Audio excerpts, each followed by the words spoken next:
It's unclear, but there's no doubt that brains of children versus teenagers versus adults are different. And I think it's important for us to remember that your brain is truly a work in progress, and that when you're a child, your ability to learn things is quite remarkable, and there is a plasticity to your brain, so that if you want to learn to speak Italian, you will learn to speak Italian at 10 or 11 with as natural an accent as someone who's grown up in Rome.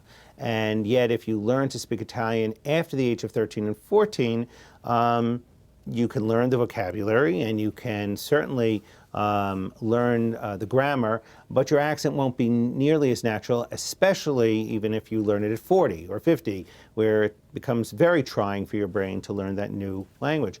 So essentially what happens is that at 13, your brain essentially says, we have to become more efficient.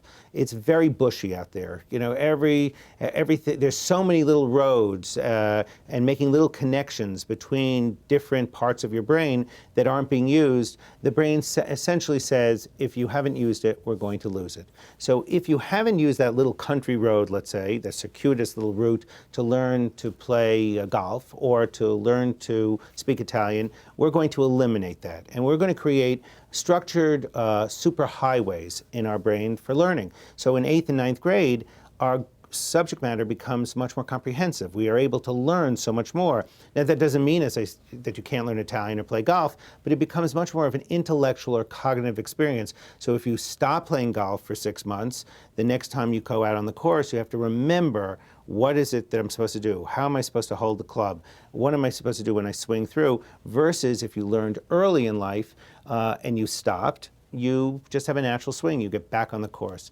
And if we look at great Olympic athletes, they all learned to do their sports very early on, 4, 5, 6, 7, certainly before 13.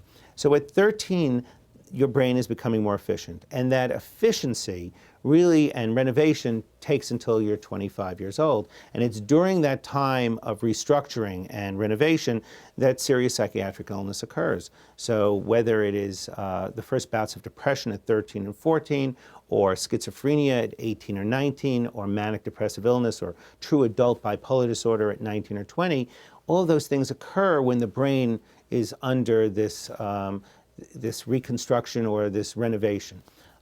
So quite clearly, the effects of medication on a child versus an adolescent versus adult are very different. And very often, children will need lower doses. Children will be more sensitive to the medicine than a teenager or an adult.